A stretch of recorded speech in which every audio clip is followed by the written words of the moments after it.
So today I'm here to talk about the problem Rite Trickster that I decided to do. And as you could see, it barely get any hit. It takes some damage sometimes, but it's very manageable. And I recorded it on a tier that it can really just stomp. Above the tier, it start to get I don't know, dangers. And this works for many builds. Like start to get dangers like tier 15, 16. That's only natural. So yeah, let's go over the build. First of all, I decided to try the Trickster because I wanted to try some of the nodes, like this one here of the one step ahead. I wanted to see what that was about. And that's basically the Juggernaut, but a little better for this specific like archetype. And I also wanted to try Form Them Right Chaos Inoculation based, because I only did the live version one, and it's rough to keep up with the live version, like, definitely. And this here, of course, going to inflict a little less damage per projectile, but it's like overall, it's much more damage. I'm going to start by the defenses. Spellbreaker that gives you the chance to suppress spell damage and prevent 10 plus 10% of spell damage on full energy shield, which makes it to 60 or 63%. You have another node on here. So yeah, the spell suppression that I could gather was 99%, so I didn't want to get over 99 or over 100 because it was going to be a waste, because I wanted damage or even more defense.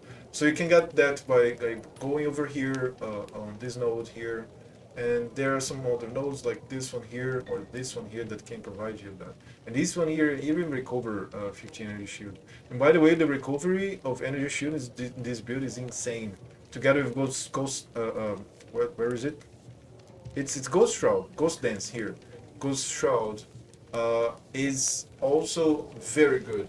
It's not great, like it could be without being Forbidden Right, because since Forbidden Right hits you, but you're still immune to chaos damage, but it hits you, you are going to get the Ghost Dance, the Ghost Shrouds consumed all the time, so that it goes away when you're shooting. But the good thing is that even though it goes away when you're shooting, you're still regenerating the life, or even like recovering your life. Like they're instant, like instances of life, and that's, you can see here the evasion rating that I had was 28k. It's a lot of energy that you regain. It's so cool. So yeah, when you're shooting or just moving and getting hit, you get the recover from the ghost dance. It's very cool. So okay, I covered the spell suppress chance. I have a little bit of block because of the shield, of course. And other thing is that, yeah, I could go for life, but I decided to go for an anoint of Disciple of the Annuity here, as you can see in the amulet here. Disciple of the Annuity. Why? Because I mean, I'm dodging the shit out of the things because of the sheer amount of evasion rating that I have, and also Flesh and Stone, because when people are close to me, they're blinded. But still, I'm going to get hit from time to time. And when I get hit, I don't want to die, obviously. So this one gives me the 4% physical damage reduction that I need also for damage over time, but I'm immune to corrupted blood. But also, I have chances to gain endurance charge on kill. And since my defensive mechanics is Mortal Call, which only makes sense, the Mortal Call, because I'm not taking any chaos damage, to which I would go for Steel Skin that stops any hit damage in Mortal Call. It's not like that.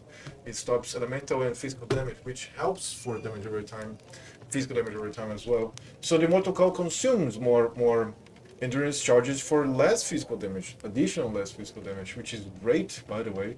So it increases the both duration and the amount of less physical damage taken. So the Immortal Call here did God's work by maintaining me alive most of the times. Grace here, the mana reserve efficiency, of course. I chose to go with Flesh and Stone because I'm already immune to freeze on this passive here. Okay, one step ahead makes you be immune to freeze. Garokan for the shock, and I had this flask. I had to put the flask here. I had this flask, so basically I had the flask that gave me less shock effect, so I was always shock immune. I get this out of your period immune. And so yeah, the The Tempest Shield wouldn't make sense because I already had like the 99% spell suppression chance. I don't need to work on spells anymore. I just needed to make sure that I wouldn't die for physical damage and attacks. And so that with the Flash and Stone also, when people were away from me, I would dodge the projectiles by pure evade chance from evasion, and I would take 14% less damage from attacks from enemies that aren't nearby while in Sense Stance, right? So I would go Sense Stance all the way. Discipline, obviously, it's very normal for any shield builds to go for discipline, not only because it gives you more effective health pool, but also it gives you 30% increase in any shield recharge rate, which is important because you're going to go for Wicked Ward. Wicked Ward together with which one is 50%. Look at the third line here. 50% chance for any shield recharge to start when you suppress spell damage. So I was always like top it. My life was always full all the time because I was always recharging and leeching as well. So another defense mechanics was the energy leech support here that made me leech energy shield, which was also great. So barely, my energy shield barely got out of being full. And so for defensive mechanics, that's it. I have the discipline here. I have the +1 maximum lightning here, +1 maximum cold here, and pretty tanky, pretty tanky. Now for offensive mechanics, we went for Forbidden Rite. That's the setup that I used. I used Chance to Poison, Greater Volley. Eventually I changed for Greater Multiple Projectiles because I was like testing Greater Volley is better for clearing, Greater Multiple Projectiles is better for single target, but that's, I was just kidding Moses. It's about your choice, you decide. So Spell Echo and Void Manipulation. Spell Echo, if you have a little bit of experience with it, it's horrible without cast speed. So yeah, I went full cast speed here. I went with these nodes here, okay, these 3 nodes. These 2 nodes of the poison here, and that was basically it. It was so cool. Like the cast speed was definitely there. And also I went with Poison Mastery, and this Serpentine Spells Linger here is amazing. Makes the I mean, I'm here using Forbidden Rite. Of course I'm going to be using Chaos damage. It's amazing. And to poison with it, and look at this, enemies poisoned by you have -5% to Chaos resistance. Awesome. And we have this one here that penetrates Chaos resistance as well, and we have the Wither. So also something to notice. I went with a setup of Wither, Spell Totem, faster casting, and multi-totem here.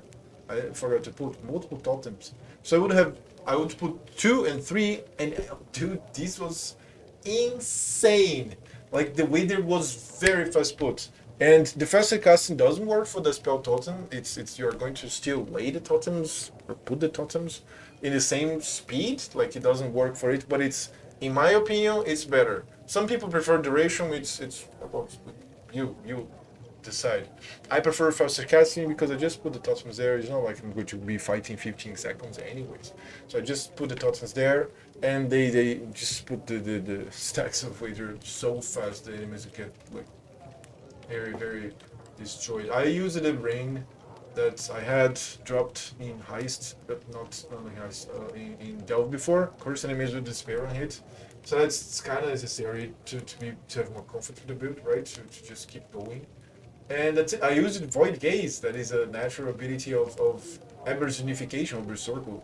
Has a cooldown of 2 seconds, lasts for 10 seconds, and applies a -20 chaos resistance debuff on the enemy. Amazing. So yeah, you can see the setup here is set for, I don't even have the frenzy charges here in the calculation. I should have the frenzy charges because I was using Cold Snap here. That is not in this setup, but it's going to be in the YouTube channel, the correct one. So I would put a Cold Snap that would last for a long time, and then I would just forget it. And I see another group, another Cold Snap. And he had so much damage that he could just sometimes kill whole groups with the Cold Snap. That's interesting. And apart from that, I just set up my strength here, that I only needed the gems to work with the 91 strength that I needed, and that was that. this build with this setup is realistic because I had this gear, exactly this gear, so that's why I put in PoB. And because of this gear, I needed agility here, 30 dexterity. I needed this node here. But depending on your gear, if you have more agility from your gear, or if you make a variation of this build, maybe you don't need to trade this one here. But I needed because my chest was this here. Okay, let's go. We have this part of the defensive mechanics, by the way, but it's like basic if you have ever played Trickster. The escape artist plus 5 evasion per 1 maximum shield on helmet and plus 1 maximum shield per 6 evasion rating on body armor. It's not that you don't need any shield on your body armor. It's just that I couldn't find one. I play trade hardcore. Sometimes it's rough. I couldn't craft one or find one. So my body armor was this one here, which was very decent. It was definitely very decent. Look at the amount of evasion rating, 2189. But I needed 197 dexterity for that. So that single item made my dexterity requirement be too high. So I needed this passive here. But apart from this, normally you wouldn't need it because you want, like, I don't know, a Sadist guard that gives you evasion rating and energy shield as well. But this one here was pretty good because when I equipped it, I gained what, 300 something energy shield. So like you don't even need any shield there anyways. And I enchanted this 3% additional physical damage reduction because, like I said, I was well set with spell suppression here, so spells were good. And I, like, for attack damage and physical damage, I had the block chance, and I had the endurance charge, working all the times, and then the second and third that I would acquire to proc on the Immortal Call, and then I wanted the additional 10% here from the enchantment. That definitely did the work that I needed because I'm still completing many maps with this character here. So yep, that's it. The build works very fine. Just have to reposition and attack. And if you ever wanted to use Forbidden Rite with a build, you should try Trickster. Definitely try my build, and then you tell me later what you want. This here also is a great nodes. So you have to take the different masteries, right? Of course. And then you're going to have this more, and also it gives you the recovery all the time. So mana, oh yeah, the mana thing. So mana is a struggle for characters that are energy shield based because sometimes you can just solve the situation with, I think, Eldritch Battery. Yeah, Eldritch Battery. Just solve the mana situation. Don't care. Just use energy shield. Of course, you abdicate of using Arcane Surge, but the mana problem is gone. But since we are using energy shield for defenses, obviously we cannot go Eldritch Battery. So I just went for Clarity here, as you can see, Clarity, and I chose one of the nodes of mana, like not all of them. I chose this one here because it gave me intelligence. So intelligence gives me a little bit more energy shield. I could have gone for any other one, but this one here, I want a little bit more of synergy. This game is all about like efficiency.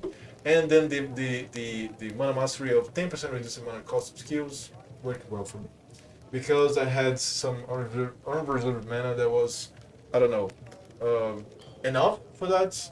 And depending on what you have, you might take another one of the Clarity Reservation or any other one that you want, but that one worked for me, and I never had mana problems.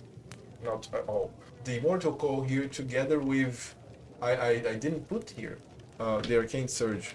So there was a draft. I'm fixing the draft as I go. So the Arcane Surge here in the Immortal Call, and my Flame Dash that I also had with the Immortal Call, with the Arcane Surge, made me stay with Arcane Surge most of the times. So it even improves the damage a little bit. So of course I had Arcane Surge 1 here and Arcane Surge 1 here. I cannot be like unfair. So yep, Arcane Surge here, and that was the build. It was really working so well.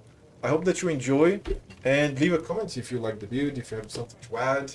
And of course, if you infuse money in the build, it will work much better.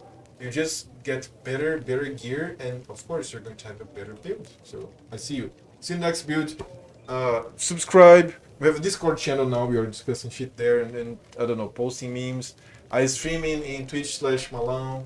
And yeah, follow me on my Twitter. I post some memes there and shit posts as well. I see you in the next build. Bye.